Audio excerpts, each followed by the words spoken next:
Okay, good morning, everybody. All right, so today we're going to talk about Zipforms, right? So the previous classes we talked about real estate marketing, so you're going to generate leads, and then we talked about searching the MLS. So once you have leads and somebody calls you and asks you to search for properties for them, then you're going to find the properties. The next class was working with the buyer in the purchase process. So now that you found a listing in the MLS and you want to submit an offer, the class was based on what you were going to do to show properties, submit an offer. And now this class is talking about Zipforms. Now that you're going to submit an offer, what forms do you use? First, where do you go? How do you create a transaction in Zipforms? How do you pull up the forms? And how do you send it up for digital signatures? That's what we're going to discuss today. So you're going to go to car.org, car.org. And if you have not registered for it, if you're a brand new agent, you should go here and you're going to go to sign in up here at the top right, where it says my name here, hi Carlos, it should say sign in or log in. And then instead of entering your username and password, there's going to be a link that says or register. So you're going to register. So once you register, you're going to go to car.org. You're going to click on the circle here that says access, this big circle here in the middle. I don't know if you guys see the arrow here, the pointer. So you're going to click on that and a little bit, and it's going to take you to some options. The first one is called Transactions Zipform Edition. So it used to just be called Zipforms, but ever since Lone Wolf purchased it, they changed the trend to Transactions Zipforms.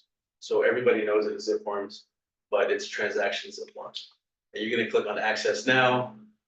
You're gonna get another screen that comes up, and you're also gonna click like this, like an orange colored button, like this mustard colored button, and then it will take you to Zipforms, which looks like this.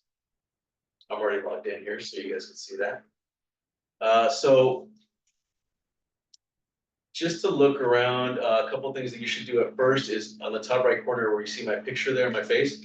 You're gonna click on that, and then click on Profile and Settings. And you want to make sure to have your DRE license number in here at the bottom where it says agent license number, because when you first register for it, it doesn't automatically enter this number. I think it says like false or something like that.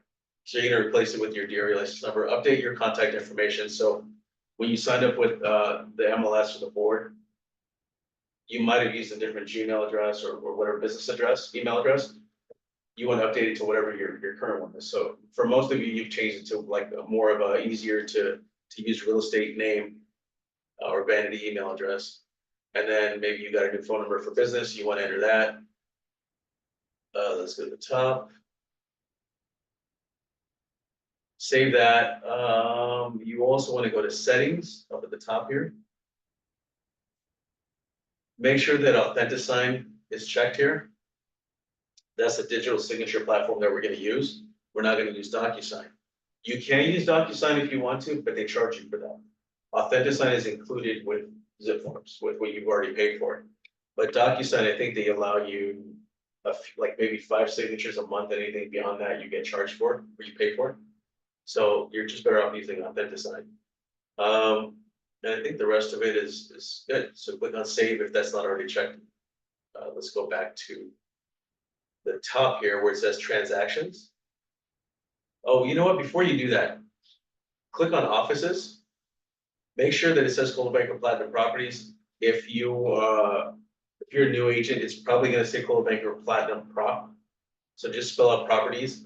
If you're an agent coming from another office, it's going to have your other office information on there until you change it. So this is where you're going to change it to Coldwell Banker Platinum Properties, our business address, and then for phone number, you can just enter your phone number. And then click Save. I think that's it. So now we're going to go up to transactions here at the very top of the white bar. Is this new? I don't have to do this. Maybe you set it up. Yeah, probably set it. So for most of you, we probably went through to set this up during your onboarding process. So this is Zipforms. This is the dashboard, or not the dashboard, but the transactions dashboard. This is going to show you any transactions that you're working on currently, anything that's closed and so forth. So let's start with creating a transaction. Creating a transaction here is simply creating a file, online file that you're gonna be working on, that you're going to add forms to, working forms, to submit an offer, to, write up a listing contract and so forth for a particular listing or customer. So we're going to start with new. And this is very important that you select the right box here because it's going to affect the parties involved in the transaction. So if you're working with a new listing, it's assumed that you're working with the sellers. So when you go to enter the parties to the transaction and you fill in the seller's name and you send it out for digital signatures, it's gonna work the way it's supposed to work. If you create a new listing, but you're working with buyers and not the listing, it's gonna think, wait, you're supposed to enter the seller's contact information. Why are you giving me the buyer's information? So when you send it out for digital signatures, it's gonna wanna send to sellers, so it's gonna want you to fill out the seller's names. So make sure that you select the right option here. So if you're working with the buyer, you're gonna click on new purchase or offer. You're gonna submit an offer. If you're working with a lease, where it says new lease, that means you're representing the tenant. If you're working on new lease listing, this is where you're working with the landlord. So listing, landlord on the lease listing. Just to make sure. All right, so in this example, we're working with the buyer, we're gonna submit an offer. So I'm gonna click on new purchase or offer. And then you just fill this out. So you can label this however you want. This is just for identification purposes. When you're looking through your, I don't know if you see the background where it says active, pending, closed, behind the screen. It'll just help you identify. So when you log in, you click on the right transaction. So when I'm working with a buyer, I like to save this as the buyer's name because you might be submitting multiple offers on behalf of that buyer. If I save this by the property address name, then I have to create a new property address, a new transaction every time.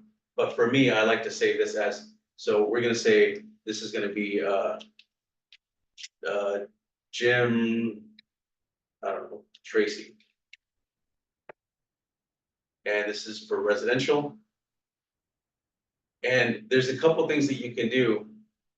If you have, which hopefully you do, or we encourage that you print out the MLS printout of whatever property you're going to submit an offer on, because it's got some information here that you're gonna need. So the first thing that we're gonna grab from this is the MLS ID or the MLS number. So it's gonna auto-populate some of the information for you. If you were just to go to just create transaction the way it is here, you're gonna have to go in and manually enter the other agent's name, the other agent's brokerage, the other agent's DRE license and their brokerage DRE license, the price, all this stuff, right? But if you click on MLS Connect up here, and you enter the MLS ID, it's gonna auto-populate that for you. So www.25027, and then why not include the picture? Let's find it. This is the property I'm gonna submit an offer on, so I'm just gonna click on Use Listing. And scroll to the bottom and click on Save. So before I click on Save, under category, it's just residential. Status active, you just leave that as is. Don't select anything else, just click on Save. And now it's gonna take us into that particular transaction. So the first thing that I like to do is I like to add the parties to the transaction. So I click on, up in this gray bar, navigation bar, click on parties. And it automatically added the listing agent's contact information and my contact information. But before we go into the buyers, I want to click on mine to make sure it has all the correct information.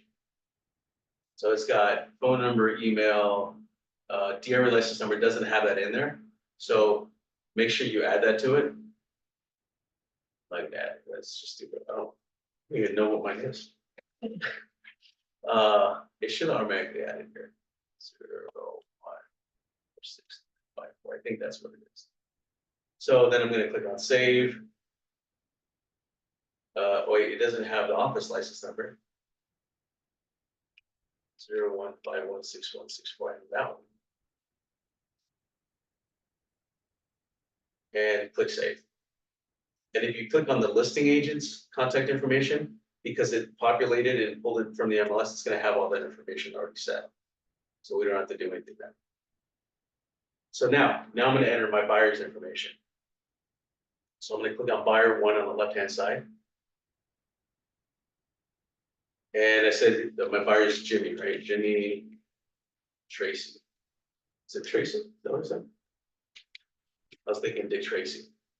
All right, so Jimmy Tracy, and all I need here is just his email address. So jimmy@gmail.com. So just his name and his email address, that's all we need. And we're gonna click on save, bottom.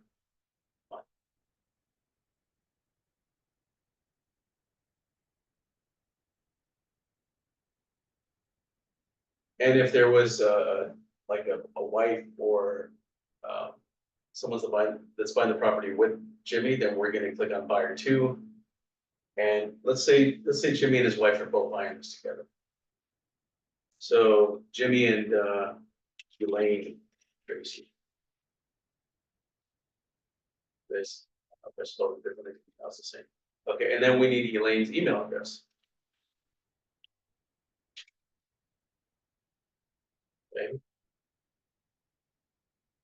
And make sure you include their full name. So if there's a middle initial or a middle name, you're gonna put either the middle initial. Let's do the whole middle name, not initial. They don't have any middle names, so we're not gonna enter it. So now you have your sellers, your buyers, and then the agents involved in the transaction. So now you have your parties. Okay. So next you're gonna go to documents. And this is where all your forms are gonna be held or housed. Right now, we haven't included any forms in the transaction. So what we're gonna do is we're going up to the right-hand side here in the blue box that says all forms. We're gonna click on that. And it says form libraries up at the top, right? So the form library that we're looking at is the California Association of Realtors Form Library. So these are all the forms provided by California Association of Realtors. If we click on that, it's going to show us all the different form libraries that are available. The form libraries that we're going to use are the California Association of Realtors, the form library. We're going to use the CRMLS library, most likely, Orange County Realtors form library. There's only a couple forms there. And then the EPUB library, form library. So in case you can't find it in one form library, you can search on those other ones or just click on all and then it'll show you all the forms. But I don't want to confuse you, so we're just going to select California Association of Realtors. And we're going to do a buyer, sorry. Well, the first thing we should be doing is the buyer representation agreement, right? And look, they have it up here for us. So before we even show the property, we should have this already filled out. So let's add that to the transaction. And then we're going to do the purchase agreement, which is the second one. So let's back up a little bit. Before showing any properties, because this all changed towards the end of last year, you're going to go into Zipforms before you show any properties. So you're going to have them sign this form. And then when you're ready to submit an offer, you're going to come back in and write up the offer. Before we didn't have to do that, but now, make sure you go into this before you show any property. So let's go into that form. This is like a listing contract, but for the buyer. The listing contract, they're agreeing to pay you commission if you sell the property. With the buyer representation agreement, they're agreeing to pay you a commission if you help them purchase a property. You go through this form with the buyer before you actually looking for a home. Yes, otherwise it's a potential fine, $2,500 fine, if you show property without having this sign. So we're not gonna actually go through the form. I just want to show you where you're gonna fill it out. So this form consists of a few different forms. So it's like a packet per se of forms. So you're gonna write in the date saying that Jimmy and Elaine ran Colder Platinum Properties to be their broker and submit offers on their behalf. the representation period beginning, it cannot exceed, what is it, 3 months?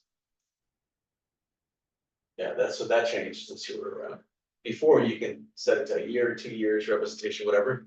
On the new ones, it cannot exceed 3 months. So whatever this date is, this date here should not be more than 3 months.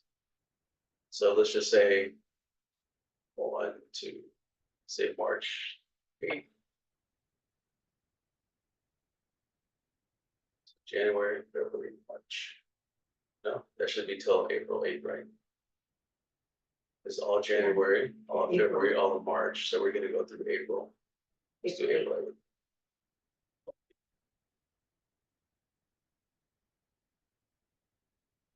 Okay. And you wanna make sure that you check mark the exclusive box. This means that you're gonna get paid regardless.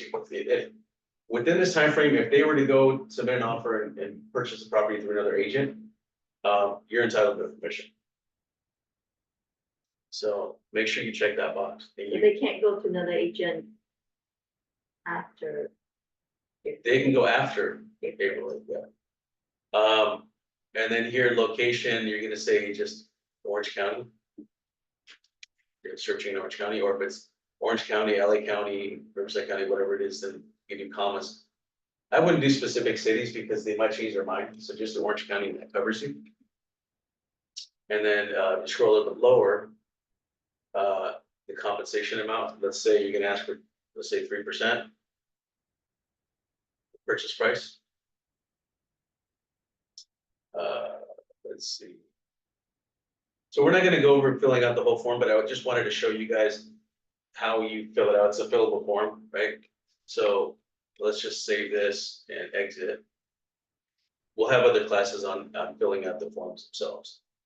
Yes, That 3% is what the buyer paying us. yes, Now, let's say if the seller has something to offer, they don't do that anymore. they don't do that. You missed a lot. I know, but I'm just saying, if. So seller there's has nowhere. something, Okay, so what you can do is when you're representing your buyer, you can call the listing agent, ask them, is the seller willing to pay commission? Compensation? If so, how much? Or, they might not say how much, maybe they'll tell you 2%, 3%, whatever it is. Or they'll say, just submit your offer, and then we'll counter it if we need to, right? So now, when you submit an offer, you're also submitting, is it in here? Is it part of the offer? Let's click on the purchase contract. I wanted to show you the purchase contract anyway, so let's do that. The purchase contract consists of a few different forms as well, so it's a packet of forms. So make sure that it automatically populates your client's name. Make sure that any forms that have a check box next to them, you check the box for the buyer. See, it's got my name, the brokerage name, your license number for both. Let's see.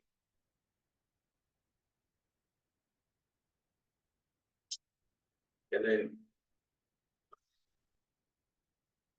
so it automatically adds the property address. It adds the parcel number right there. It's got the listing agent's contact information. So here you're going to click on the box that says that they represent the seller and we represent the buyer. Just going to check the box for buyer. So here's where you're going to ask for it. Just on the next. things look so different. Yeah, it does. So right here, it used to be a separate form, but now you're asking within the offer, you're asking the seller to pay your commission, or the buyer is asking the seller to pay your commission. You're not asking, the buyer's asking, because it's in the offer. And they just updated this form in December, but prior to this form, there was a separate form that you had to fill out that's asking the seller to pay for the buyer's agent's commission. But now they included it into the contract. So this is where you check the box, and this is where you tell them how much. So we have a contract with our buyer to pay us 3%, so we're asking that the seller pays 3%, pay our commission. Now, what the seller can do is they can either say they can agree to it, or they can say we're not going to pay any commission, and then now you're still in negotiations, or they can say, well, we're willing to pay 2%, and then if the buyer agrees to it, they say, okay, we'll pay 1%. they'll do that through escrow, or let's say it's a family member or something, and you don't want them to pay anymore, you can just write an addendum or something saying that they don't owe you much. Or it's credited, that 1% is credited. So all you're gonna get is 2% for the listing side. Does that make sense? Yeah, but you want to state to the buyer when you sign the commission form with the buyer is 3%. Yes, It's not like you ask the buyer 3% and then you ask the seller for something else. no, It so has to be exactly. the you same. can't ask the seller to pay for more than what the buyers agreed to pay. Got it. So if the buyer agreed to only pay you 1%, you can't ask the seller for 3%. Because if that's the case, and you submit this, then they don't have to pay you anything. So. All right, okay, so we're gonna fill out the form, right? Again, there's gonna be another class on how to fill out the form, the purchase contract. But just to show you what it looks like, where you're gonna enter, you're gonna enter the dollar amount. So like this property's asking $1,649,000. I want a lowball, I want $1,550,000. And so forth. And then you're going through close of escrow days, how many days, 30 days. Just an example, but I just want to show you guys that this is where you fill it out. This is all fillable. And then once it's ready to send out, let's say you completed the purchase contract and it's got all the terms that you guys, that your buyers agreed to, we're going to click on save. And now that we're ready to send it for signatures, you can either print this out if you're going to meet with your client and then have them sign in person and go through the purchase contract with them. Make sure you explain it to them. Or you're going to set it up for digital signatures and click on prepare signing. So you're going to click on prepare signing. And here I just usually just create what this is. It's asking you, how do you want to name this? So when they sign it and it comes back to your transaction, just so you can identify it. So it's going to create a new folder where it's going to put all these signed documents you're sending. And every time you send a new signature envelope is what it's called, it'll create a new folder to put those signed forms in it.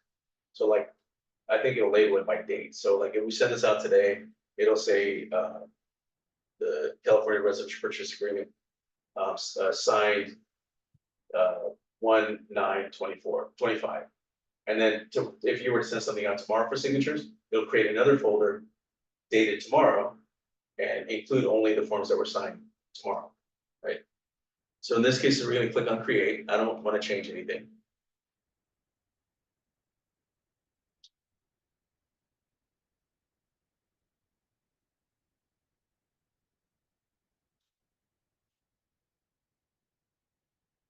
And so here, you start off with the first thing it wants to know is who are the signers.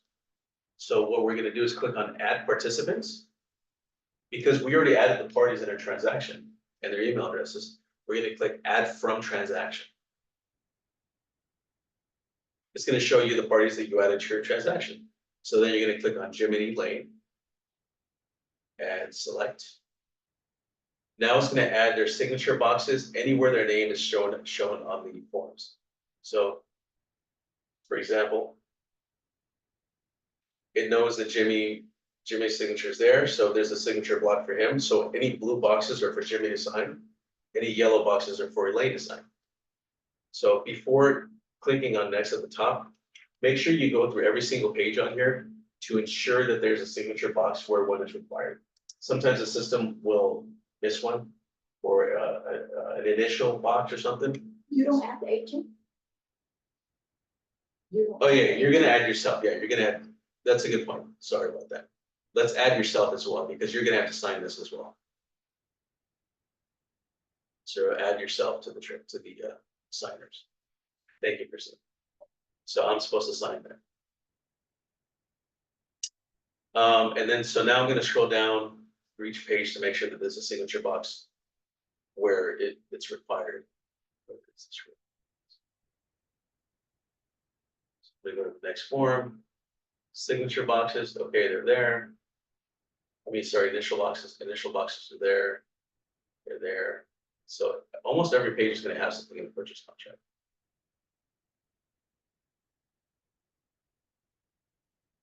And then the sellers is gonna be blank because you don't send anything to the sellers, right? You're gonna send it to the listing agent. The listing agent is gonna present it to their seller, and then the seller's either gonna sign it or not sign it, depending on if they're gonna accept or counter it, or just not even entertain it. So right now, we're just worried about the buyer signatures. I forgot, is the seller's agent has a? Yes, They do. their sellers sign it, and then the agent signs it as well.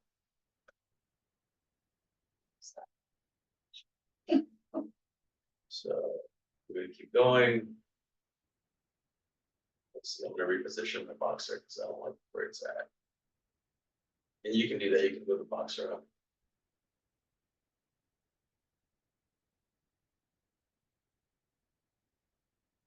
If you notice, it automatically adds the date box as well. So, let's say that the system missed a box. Signature box. Right, so. And we're missing Jimmy's signature here. What we're gonna do is we're gonna click on Tools over here on the right. Select Jimmy from the list. And then click and drag the Sign Here box over. Jimmy's line. And if it's initials, then you click on initials and drag it over. But this is not initials, right? It's signature. Any questions on this? If you had like one seller, would it just be one line, or is the form always just those two? It always has two buyers in there, two sellers. But let's say you have more than two sellers. Right, but it only has lines for two. There's an additional signature addendum that you can fill, you can have them sign, where the rest of the buyers, let's say there's 5 buyers.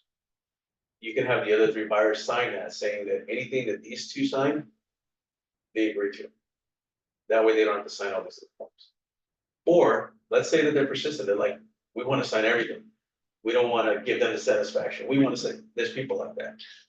You can add more parties to it, but so when you get to this point, it won't automatically bring their signatures into their names or signature boxes. You have to drag them into it. So like, let's say, let me go back. Don't save. Let me go back and add like two people to it.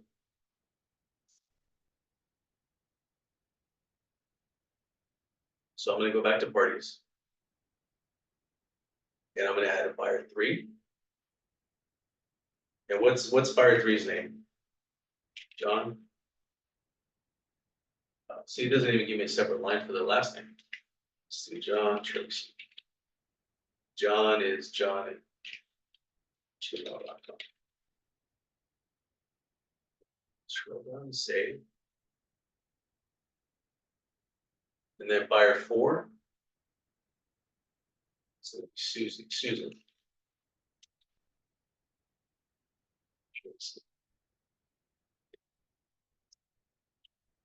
Susan at gmail.com.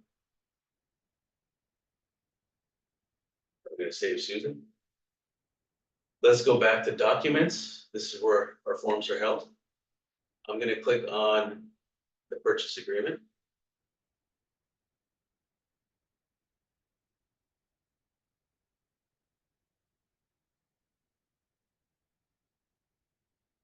Scroll down, you're going to notice that their names are not going to be. Right? So where are their names? They're not on here, but they want to sign.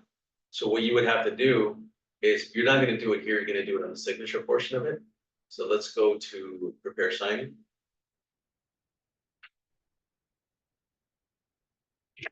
And it doesn't tell you on the form that there's additional 2 more.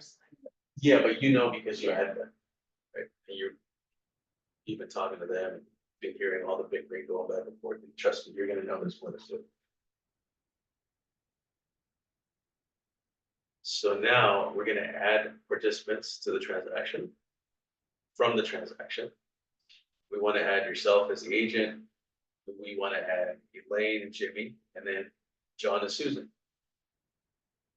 And we're going to click on select.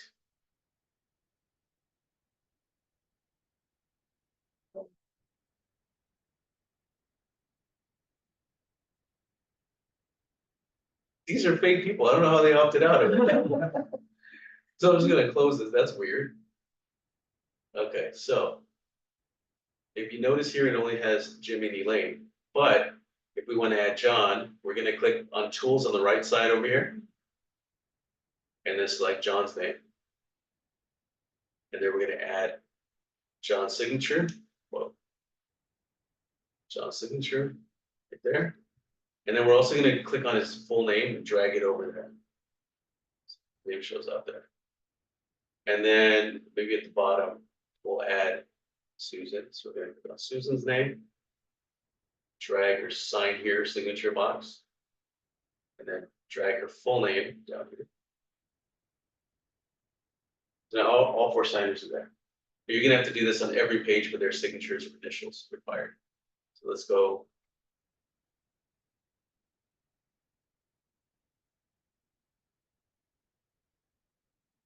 Their initials.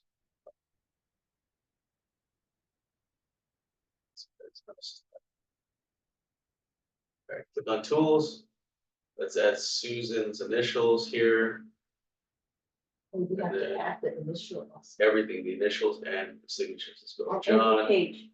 on every page. Oh, Click on John's initials. Yep. So this is what you have to do if everybody insists on signing. You're gonna have to add their signatures and their initial boxes on every page that requires one. So then on the next page, same thing. Initials.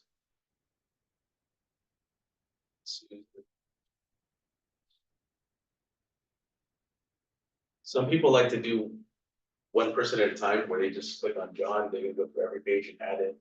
And then click on Susan, then go through every page and add her onto them. But if you do that, you're gonna miss one. So it's just better that you just add them on every page while you're on that page. Because trust me, you're gonna miss one. It's inevitable. And then you're gonna have to come back and get it signed again.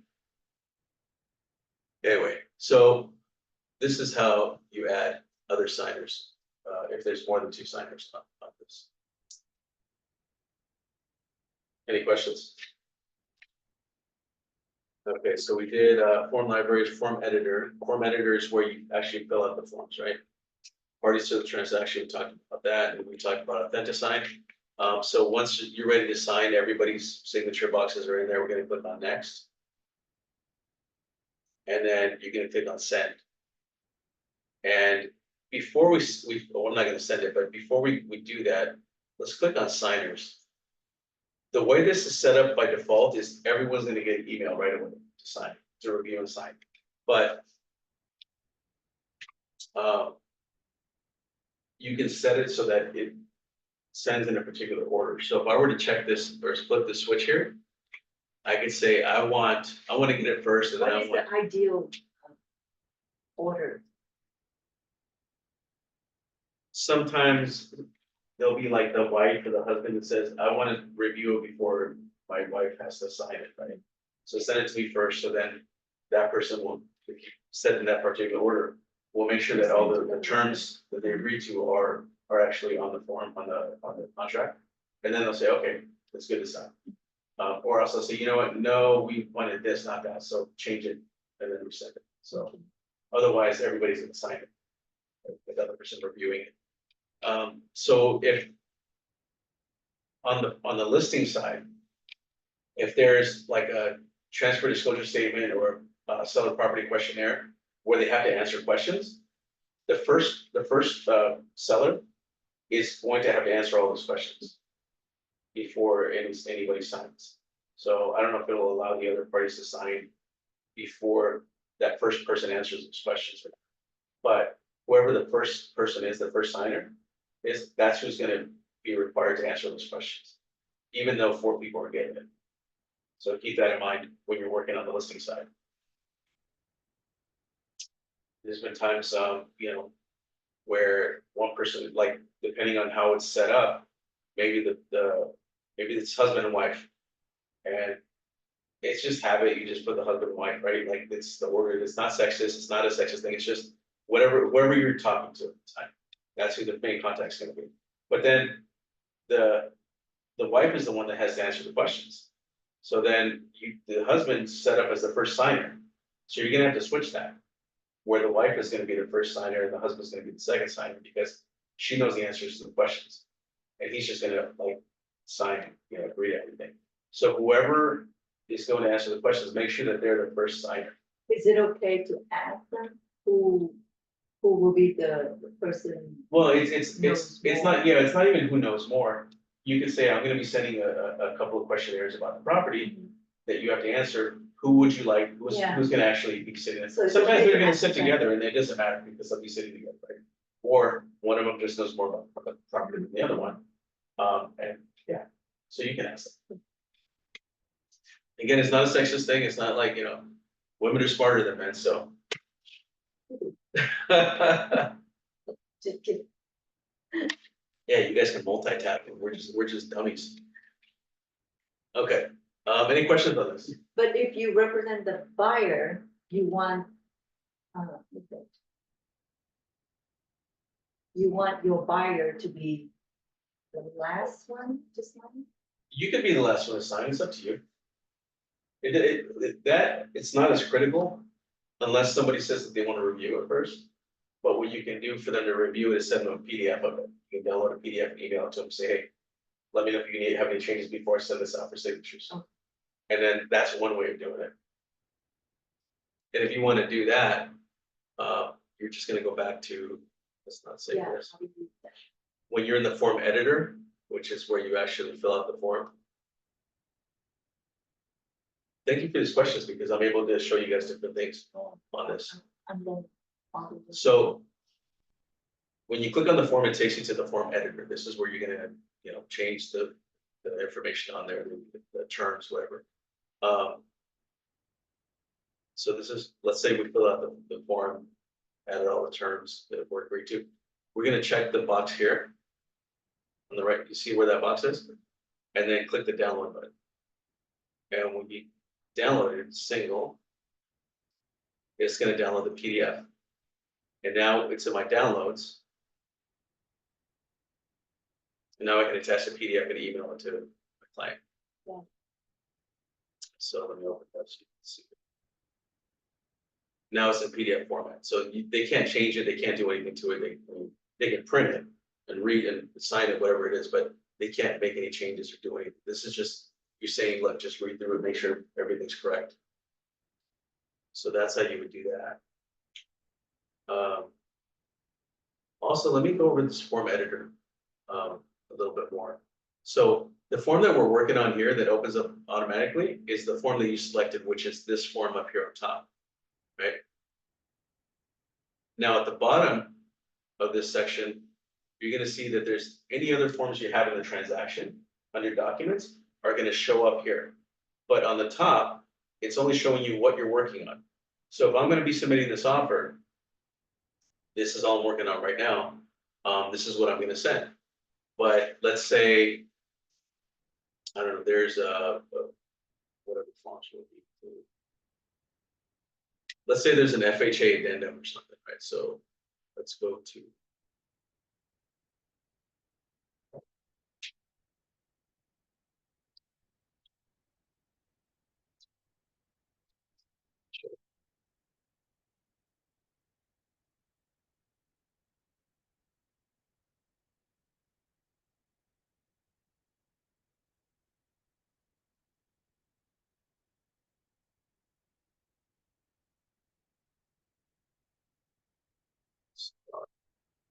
Okay, so.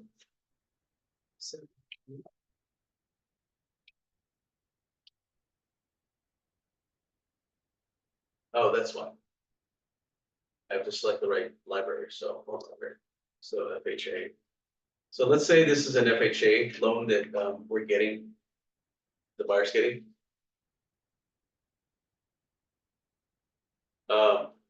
Let's say we added it to the transaction under the document section, but right now we're only working on this form on top, which is the purchase contract. And then we're like, hey, you know what? We also need this sign, so let's add this form. So we're gonna click on this form down here, on the little plus sign next to it. And it moves it to the top. So when it moves it to the top, now when you scroll down past the first form, you're gonna see that form as well. And that form should be right here.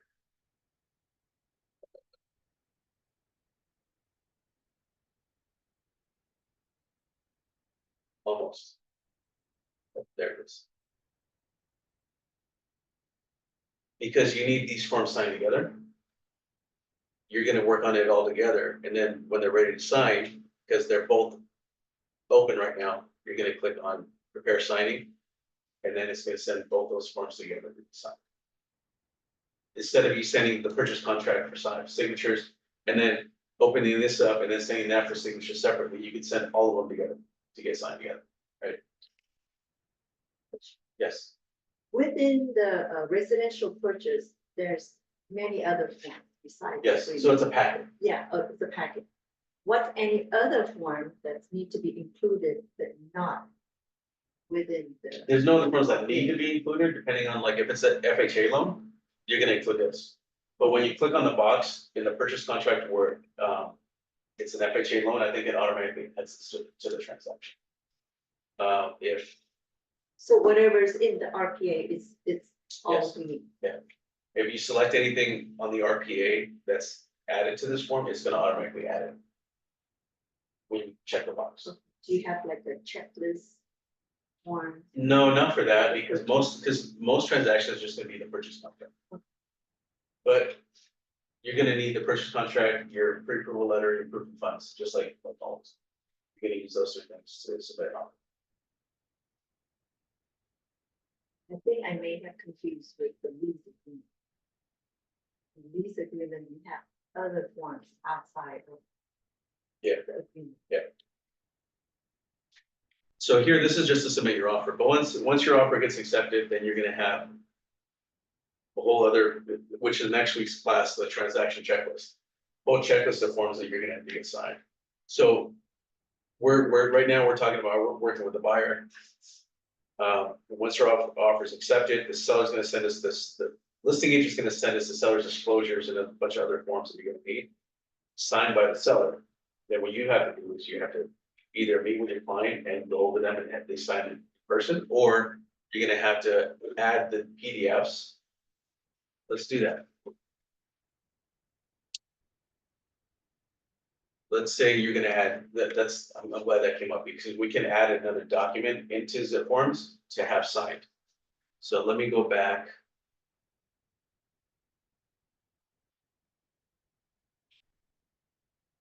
This is the PDFs.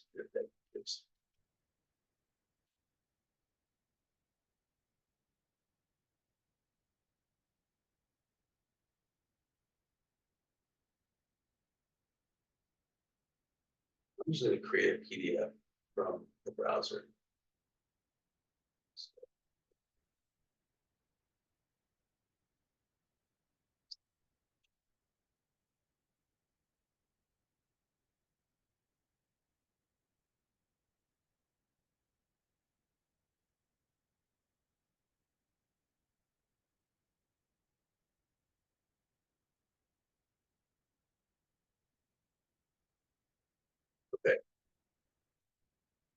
Let's say they sent you, the other agent sent you a form that you need to sign. Their client signed it, but now your client needs to sign it. So when you're in documents, you're in the transaction, you're gonna click on add document. And then browse for document. Okay, and so this is the PDF. So this could be like disclosures or whatever it is, right? The signatures. Click OK. And now the form is here in the transaction. So then I want to send it out for signatures. So I'm going to click on this form. It's a PDF. We can't edit, do anything to it. So it's going to open it up, and now we're going to say we want to send it for signature. So we're going to click on sign. Just click on create. We don't have to do anything else.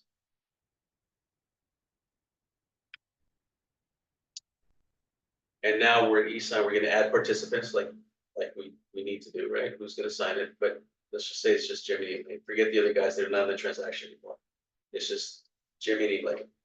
And once we add them, it doesn't automatically add their names for signature boxes because this is a foreign document, it's a PDF, right? If it was a form within the transaction, then they would know where they belong. But this is a PDF that we introduced into the program. So we're gonna click on tools. And now I'm gonna add Elaine's name. I say, let's say I want Elaine to sign here. Right right there, and I'm gonna click on her signature. And then I'm gonna click on Jimmy's name. And I want Jimmy's name to be here. And I want a signature box to be here. So now this is on a PDF. And we're gonna go to every other page and do the same thing, add their signature box, maybe their initials, initials. Initials. And so forth. So this is ready to go. Now we're gonna click on next and then send. And now you're signing a PDF. So you're gonna experience this when the seller, the listing agent sends you all the seller's disclosures as a PDF. But keep in mind, there's gonna be a lot of pages. So you're gonna have to add a lot of signature boxes by hand to all those disclosures. So make sure that you take your time to go through every page and make sure that if there's a signature there, required that you add the signature. If it's an initial, required that you add the initials for each one of your clients. But you're gonna be sitting there for a while adding signature boxes. So after you do that, make sure you double check everything before you send it. And then click on next and then send.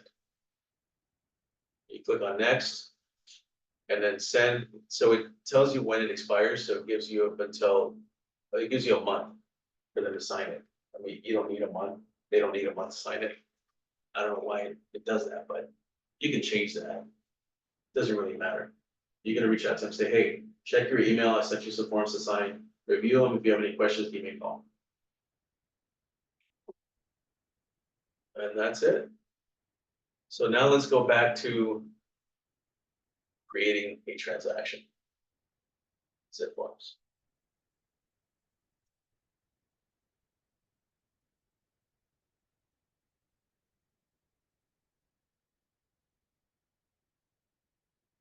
So you saw a transaction where there's buyers involved, right? Let's click on.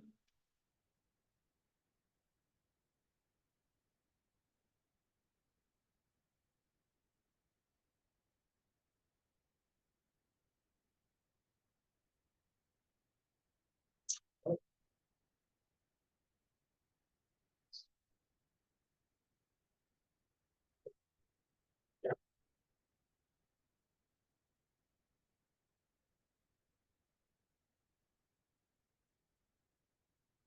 Go back into kick me out for some reason. Continue.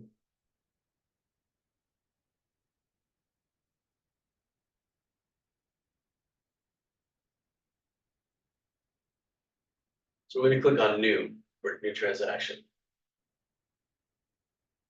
And let's say this time I'm representing a landlord, so I'm gonna go to new lease listing. And it's gonna be 123 Main Street. It's my listing. I want to identify it by the address.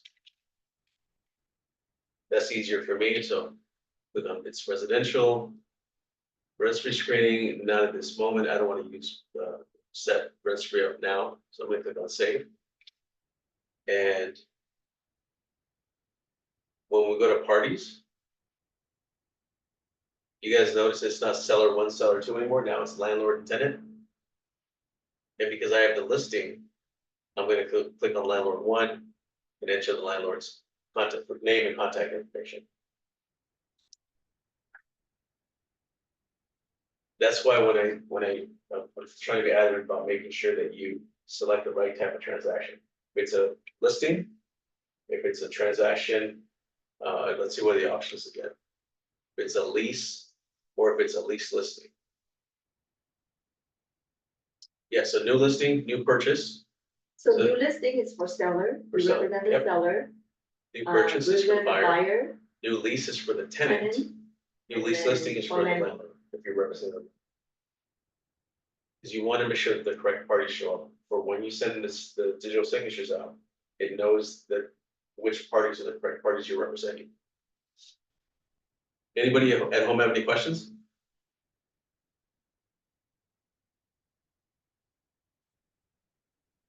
No?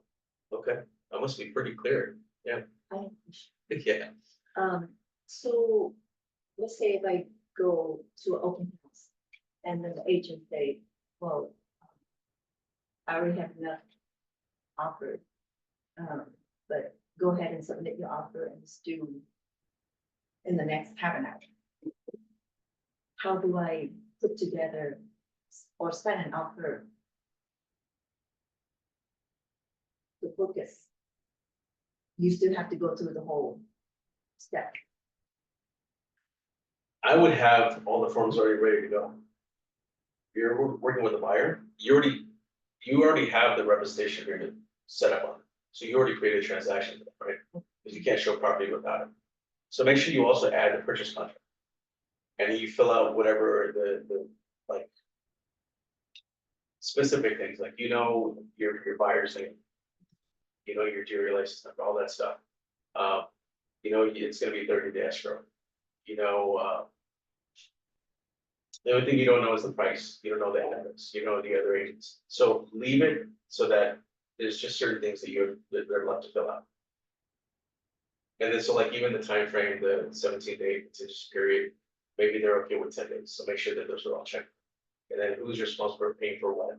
And, title, escrow, all that stuff. Because most of that's gonna be default anyway, it's gonna be the same no matter who you're gonna spend for to.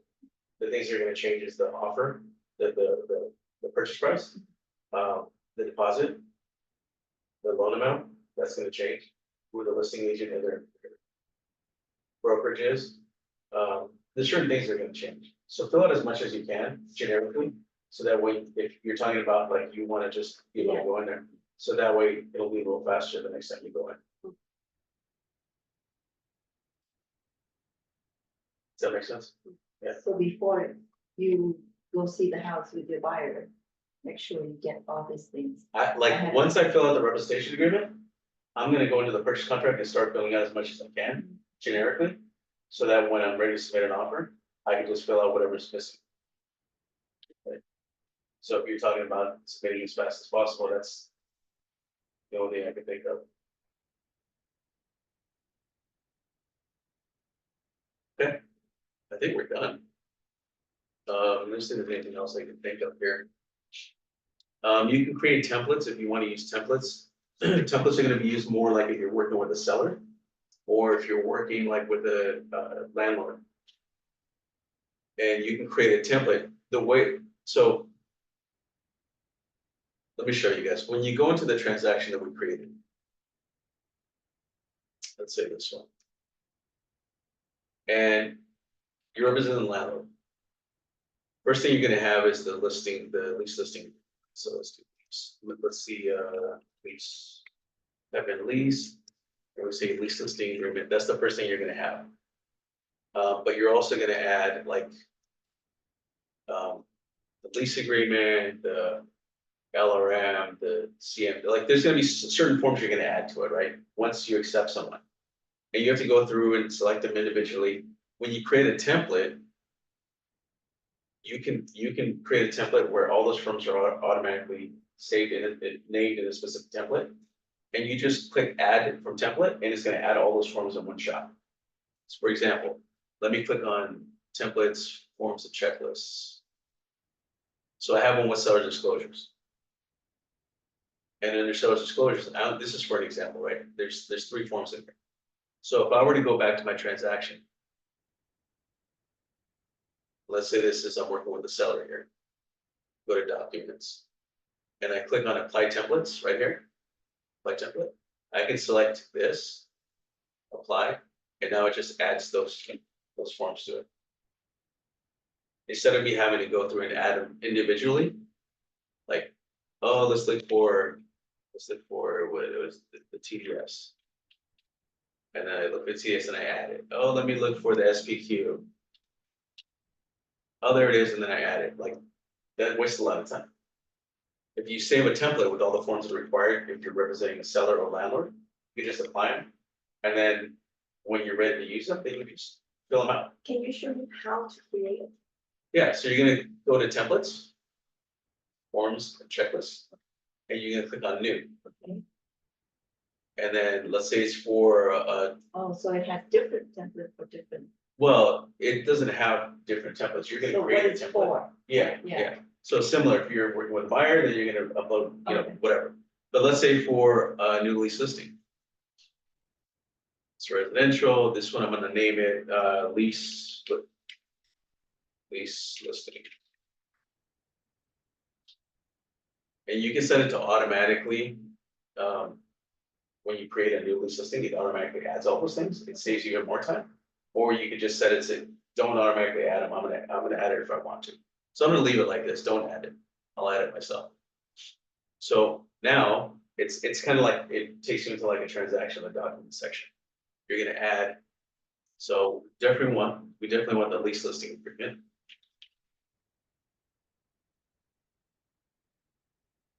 We want the WCMD, that's one of the forms. Let's add that, we want the LM. We want the month-to-month lease agreement. We want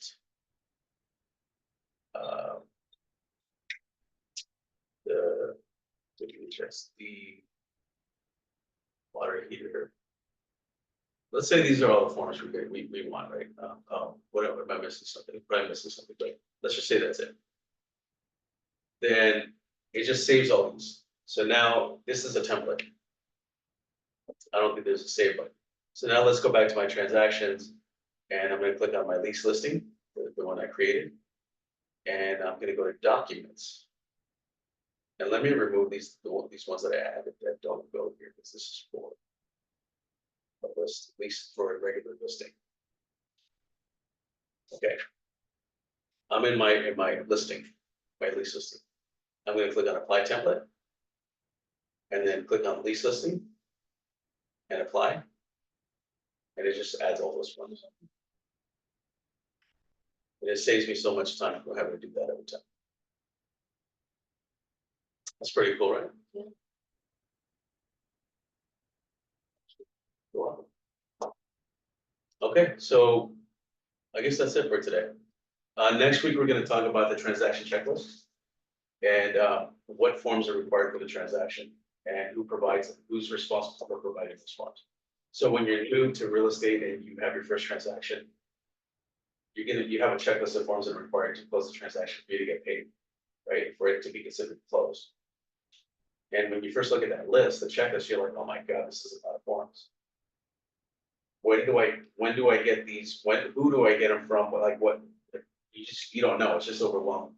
So we're going to talk about who's responsible, the buy side or the list side. And then there's going to be some things you're going to get from escrow. So some things are going to be provided by escrow, some from the listing agent, and some from you, the buy side, if you represent the buyer.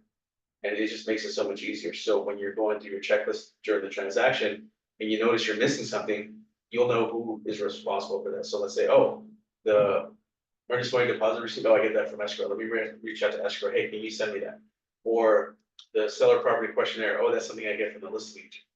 Email the listing agent. Hey, I noticed I'm missing this. You know, can you resend that if you already did? I didn't receive it, but can you send that? So now you're able to, to know who to get these things from, pretty much, to fulfill that checklist.